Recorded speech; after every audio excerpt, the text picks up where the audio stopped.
Hey, it's Arrow. Let's do some pod crashing. Episode number 177 is with Barry Ritholtz from Masters in Business. Good morning. How are you? Fantastic. I'm glad that we're spreading the word about Masters in Business right now, because here we go again. I mean, my financial guy said we're in a bear market and we need to pay attention. Yeah, I mean, you always have to pay attention as to what's going on in the state of the market. The challenging question is, what do you do about it? Right. And most people tend to do, or I should say many people tend to do the opposite of what they should, which is take a deep breath, understand that bear markets are temporary. And unless you need your money pretty soon, 2, 3, 4, 5 years, if you're an investor looking out 5, 10, 20 years, if anything, it's tends to be an opportunity to upweight your allocation towards equities because, hey, things are on sale.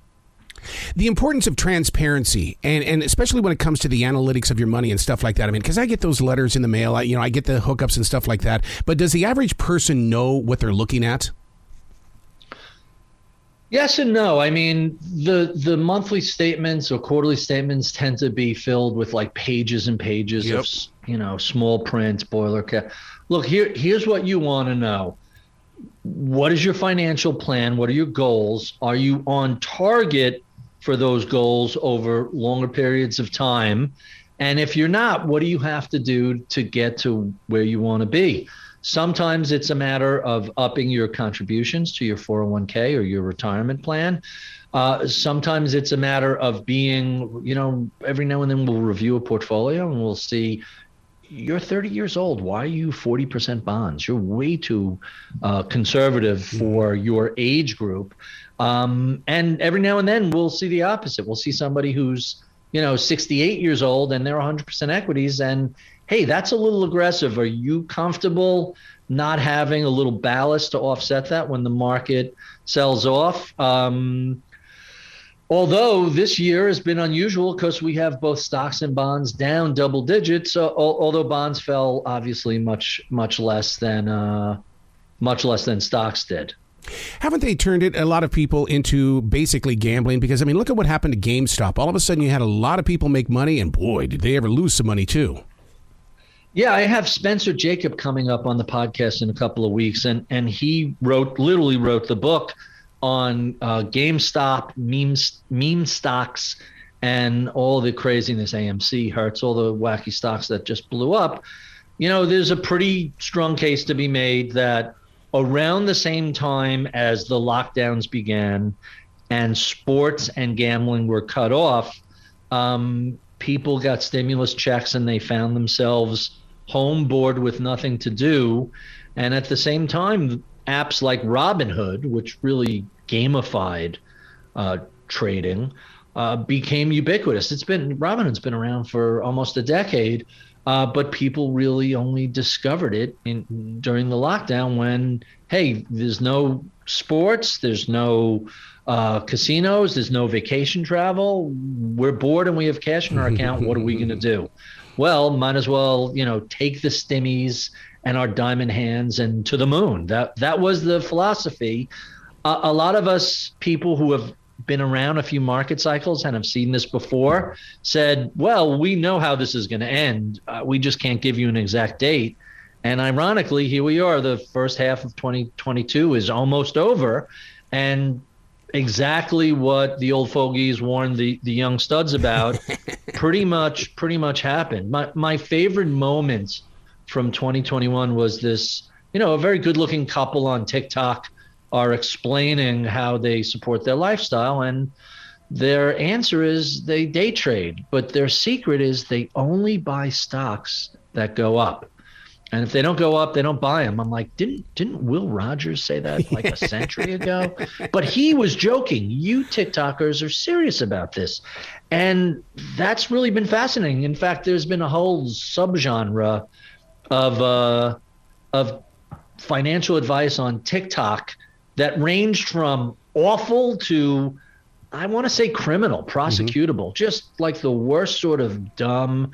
There's an old expression. It's very difficult to tell the difference between a genius and a bull market. And once the bull market stops, suddenly you discover, oh, you people aren't geniuses. You're just playing the right side of a rampant bull market. Now that it's over, we find out you don't have the slightest idea what you're doing. Thanks for the 60-second TikTok video. Man, I'll tell you what, that came under attack yesterday from Elon Musk, and he says that's a dangerous tool, and it's like, oh my God, here we go again with this app. It's funny because I want to see what's going on with Robinhood, and I opened the app. I began my career in the 90s as a trader, so I've used just about every type of trading application and website, and you name it, from a NASDAQ level 2 and 3 to Fidelity and E-Trade and Schwab and those. And the fascinating thing about Robinhood is it's a fun sort of interactive game, but it's not an especially good app as traders. But you could see how, hey, if you're 20 something and you live on your phone and everything you do is right there on the phone that you're playing with, how this is just a natural step over. And so, the Redditors and the Wall Street Bets and that crowd, they really were able to move at least a handful of stocks by operating together. Kind of reminded me of the Yahoo message boards, only from the 1990s. Yeah. Only much more coordinated. The difference between now and then was social media and the ability to operate as a swarm as opposed to groups of individuals. Really, really interesting how it worked. Not surprising that for many people it ended in tears, but a handful of the people who were in early and held at least for a couple of months did very well. And that sort of FOMO, that sort of fear of missing out, drove a ton of people into the space. As always, late to the party. The old joke on the trading desk was last man in pays for beer. only the late buyers are the ones who are stuck holding the bag when the early buyers start to sell. Trading is a zero-sum game, meaning for every winner, there's a loser. And it's, we can't all be rich from trading. Someone has to be on the other side of the trade. Yep. And we learned that all too well this past year. Yeah, boy, that just reminds me of so much, because I get the opportunity to talk with a lot of people that are playing the Powerball and Cash 5 and all that kind of stuff. And I ask them, I say, you won this money? He said, I didn't win anything. All I'm trying to do is catch up on the money I've spent. And I sit there and I wonder if stocks are the same way. Is that are we making money? So it depends. Are you an investor or are you a gambler? Are you a speculator? Right. I love the fact that the Redditors call themselves degenerates. Yeah. That's their own name. But many a truth is spoken in jest. We know what the returns of asset classes are going to be over long periods of time, over decades. Real estate is going to give you this above inflation, and equities are going to give you that, and bonds are going to give you this on average over long periods of time. But it's not a straight line. There are moves forwards, there are setbacks. Nothing goes straight up or straight down. It's always 2 steps forward, 1 step back. And so if you are an investor and have the ability to put your money away, tie it up for, a decade or longer, you're going to probably do pretty well. If you're, throwing darts and buying stocks, and, the question I always ask people who are active on Robinhood is, what is your edge over the other 20 million people who are buying and selling stocks every day, including the big institutions that have enormous capital, huge computing power, very skilled, very savvy professional traders? What's your edge against them? And if they can't answer that question, you know how it's going to end up. It's going to end up badly. They're just like every gambler thinks that this is the game that puts them back into the green from the red. Yep. You end up with that same sort of personality, which is, hey, I just need one big hit. And lo and behold, to me, the value of a lottery ticket for $2 on $100 million Powerball, it's worth $2 to stop and think about, what would I do with all that money? That's what you're getting for $2 is 15 minutes of fantasy. Yeah. But you really aren't getting that when you're buying and selling, crappy companies that have no real long-term perspective. Maybe there's a rally in them. GameStop is a great example. That was a crowded short position. Too many companies and trading firms had bet that they were going out of business. When it turns out, hey, if they migrate to the web, then they could be like an Amazon or a Chewy or even look at Target and Walmart, how they added web businesses to their regular businesses. So it was a crowded trade, and they managed to orchestrate a short squeeze, and it went to the moon. But that's one company. How often can you actually do that? Yeah. Here in 2022, I'm glad that I made the investments in the 1980s because you're right. You've got to be able to have that long-term vision. I'll never forget my guy telling me, go over there and sit down. Let me do my job because you'll never see me in a radio station studio. So therefore, let me do my job. And I promise you, your future will be brighter. My favorite expression is don't just do something, sit there, which, one of the things that we've learned over the years is the single biggest determinant of people's investing success is their own behavior. And that's the shocking thing, is that if we can manage our limbic systems, if we can avoid that fight or flight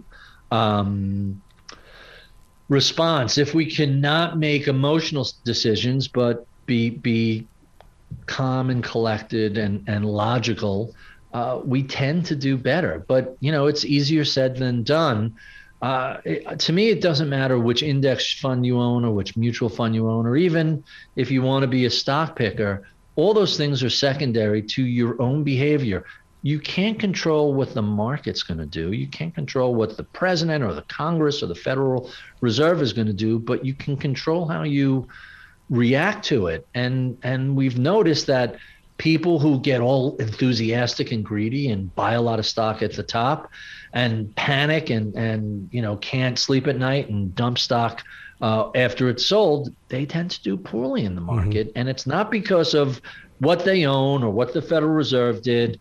It's their own behavior. It's the single biggest determiner of the average person's success in the market. If you can get that under control, you're ahead of 95% of the rest of the investing world. I love the people that you invite to Masters in Business, and one of them being Arnold Schwarzenegger, because until I heard him on the show, it was like, I didn't know he was such a businessman. He is all about business. So, yeah, he's put together a tremendous portfolio of real estate and businesses, and he's a very, very savvy guy. The fact that he's an Austrian bodybuilder led a lot of people to underestimate him. And once you ended up with him as governor, hey, if he wasn't a non-U.S. born individual, he very easily could have become president. Yep. I have no doubt in my mind. And it's not that he's just an actor. He's an incredibly successful businessman off the screen. That's not his sole source of income. He's a really impressive guy. For listeners that don't know what the emerging markets are, I love the way that Mark, who is the godfather of this, he says it's very possible that things change. But is it possible today for emerging markets? So Mark Mobius started doing emerging market investing in like the 1980s. It's 40 years ago. And, historically, when you have these regions of the world that are growing very fast, their stock markets have done pretty well. When he started, there were literally only 6 countries that you can invest in because you couldn't get money in and out of the country. Literally, you could not. They didn't have the banking system. They weren't hooked up to the rest of the global SWIFT system and the ability to just move money around. Today, that's changed. And a lot of these emerging market economies aren't as dependent on commodities as they used to be. So you look at countries like Vietnam or Turkey, they're become manufacturing powerhouses, and they are operating as an alternative to putting your money in China as an investment. And so He talked about, we've been waiting for the rise of Africa as an investable area for a while. That's starting to come online, and you're starting to see signs of possibility in South America. You look at places like Venezuela and Brazil, even with the political challenges that we've seen, and go down the list of countries, Nicaragua, Colombia, Panama. It's a difficult region, but that's what makes it, that's what gives you the potential upside, is people look at it and say, I don't want anything to do with it. Hey, I have no money in Russia right now, but at a certain point in the future, once Putin leaves, people are going to start looking at Russia and saying, oh, maybe this has become so cheap that we have to get into it. As long as they are an illegal occupier of Ukraine, as long as they're committing war atrocities, I don't think they're investable. But, Mobius points out, we've seen this time and again. Look, we're big investors in Japan and Germany. Go back to World War II. That was unimaginable then. But once the war ended, people's perspective changes. So it's way too early to put money into Russia. But at a certain point in the future, people may look at Russia, and I'm no expert in emerging markets, Mobius is, but what he was suggesting is people will be looking at Russia off in the future the way they eventually looked at Germany and Japan after World War II. I'm no expert with what you guys do and stuff like that, but the thing that I do have as a regular person with fear is I fear the price of housing right now is there's not going to be any first home buyers out there, and number two, these people that took an early retirement, that's still money that could be invested in the stock market, but if they're not making the money to do it, how does that change the world? So let me unpack that, because there's a bunch of questions in that. First, so when we look at housing, following the 08-09 crisis, and let me point out, housing topped 2 years before that and started to roll over, which is what ultimately the defaults and mortgages, one of the factors that helped drive the 08-09 crisis. Home builders sort of threw their hands up and walked away. They stopped making as many single-family homes and started building multifamily apartments. And so a decade later, almost 15 years later, we have a shortage of single-family homes. The population kept growing. The number of single-family homes didn't. And at the same time, you had a lot of people coming out of the crisis. People graduated college, they stayed at home. It was almost a cliche. They were living in their parents' basement. So we're way behind where we would normally be, thanks to the financial crisis, in terms of the economic term is household formation, meaning when a couple gets together, moves in together, and they start either decorating or buying and decorating an apartment or a house. So we're way behind in that. And then by, 14, 15, 16, things started to tick up. And then came the pandemic, and we had all this money flow out trillions of dollars flow out into people's pockets. Suddenly there was a huge demand for housing. So it'll take a couple of years for that to catch up. I've never been a big fan of the generational investing theses. They just, it's so challenging to tell the difference. If you're 30, 40, 50 years old and your parents leave you a chunk of money in the form of stock, most people have a tendency to draw from that when they need it. It's not like, there's a $20 trillion generational wealth transfer and everybody's going to sell. It tends not to happen that way, especially if you're 40 years old. Hey, I don't need this money for retirement for 25 years. Maybe I'll take a little bit of it out and either upgrade my house or move to a nicer neighborhood. But that's very different than, I'm going to take the $2 million that, and I'm trying to remember what the average size of the generational wealth transfer is, but it's a substantial chunk of money. People have a tendency not to liquidate it and spend it like a lottery ticket. They tend to be, wow, for the first time in my life, I have a big pile of cash in the form of this portfolio. I'm going to readjust it and take out only what I need, but this is my retirement and my kids' colleges as opposed to just fun money. At least that's what we've seen historically. So I'm less of a demographic wonk and more of a that's not how people behave in real life sort of a way. And P.S., we heard the same thing, 2 decades ago. Oh, this is it. The boomers are rolling over and they're already retiring 50,000 a day, and that's going to kill the stock market. And it hasn't. The millennial generation is now bigger in numbers than the boomer generation, wow, which is kind of surprising. Listen, the in between was an echo. The boomers had kids, and now these are the boomers' grandkids.